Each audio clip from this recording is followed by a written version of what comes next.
You know, it's not often that the threat of getting fired is a good thing, but that's exactly what happened to Nashville hunk Luke Bryan.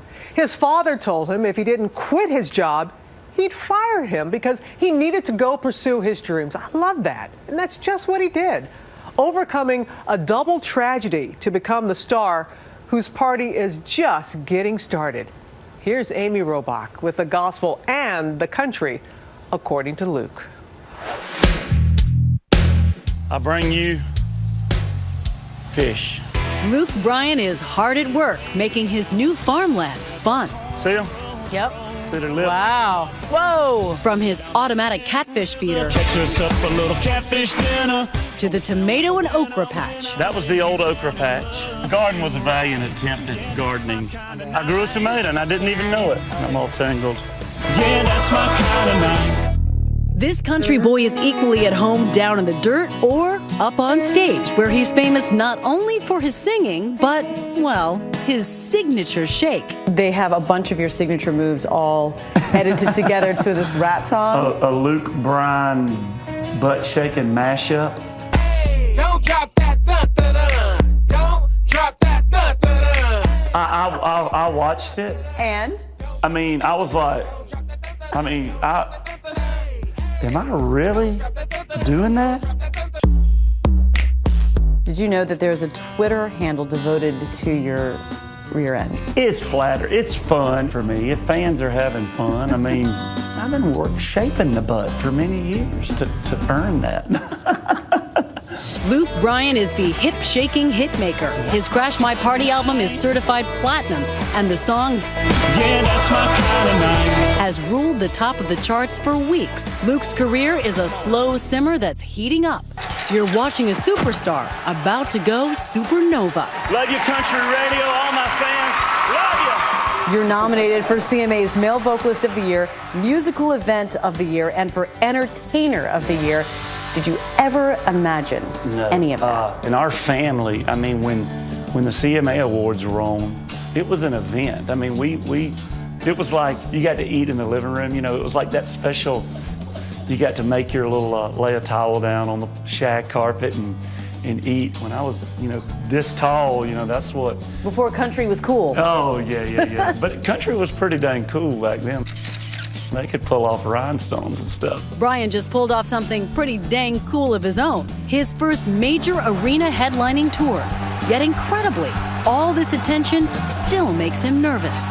I've had panic attacks, before big moments, and it's kind of fun, you want that anxiety of a big, I'm nervous. I was going to say, what scares you the most? I'm nervous sitting down with you and knowing how many people will see this, and, I have to kind of go, all right, get your breath, calm down. But I wouldn't want it to not be that way. What about your first arena headlining tour? Oh my gosh, freaking out. Sold-out stadiums were the unimagined future for Thomas Luther Bryan, the youngest son of a peanut farmer from red dirt rural Leesburg, Georgia.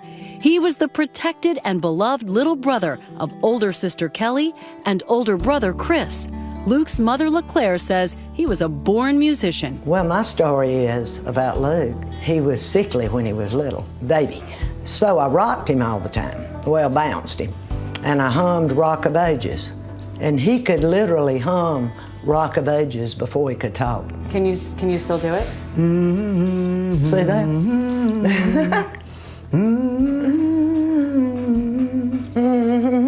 That's it. Luke would take that natural talent to the stage in High School Musicals and started his own band. His mother loved his singing then and now. Do you have a favorite song? What's the pretty one? Drink a beer. Oh, yeah. Oh, Yeah. Can't believe you're really gone. that's us. That's a touching song for us. Drink a beer.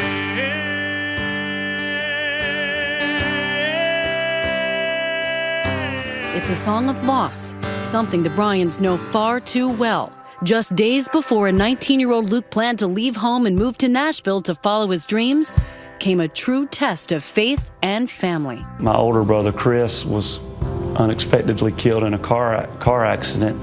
What a crazy I mean, it's like I'm kind of hyperventilating talking about it, but it was just not a cool deal, you know. You never truly move beyond it. Luke decided to put his Nashville dreams on hold. Family came first. So Luke stayed home and went to college. He spent the next few years playing in bars at night and working on his father's farm during the day.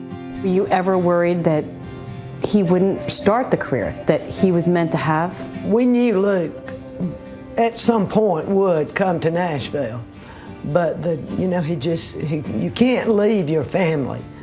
And I couldn't bear the thought of him being away. Luke's sense of duty kept him home. His father, Tommy, knew the only way to get Luke to follow his destiny was to fire him. One day I told him, I said, you know, if you're going to pursue your music career, you need to pack your truck up and move to Nashville.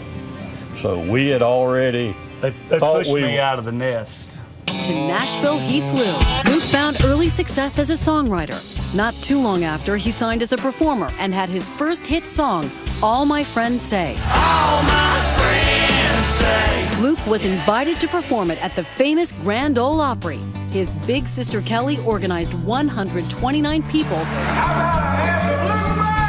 practically their entire hometown, to come up to see Luke's Opry debut. This photo of Kelly and Luke backstage at the Opry would be the last one they ever took together. Kelly unexpectedly died at home a few days later.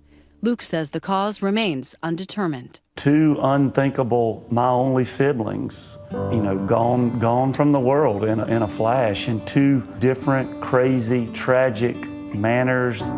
You've been very private about this side of your life.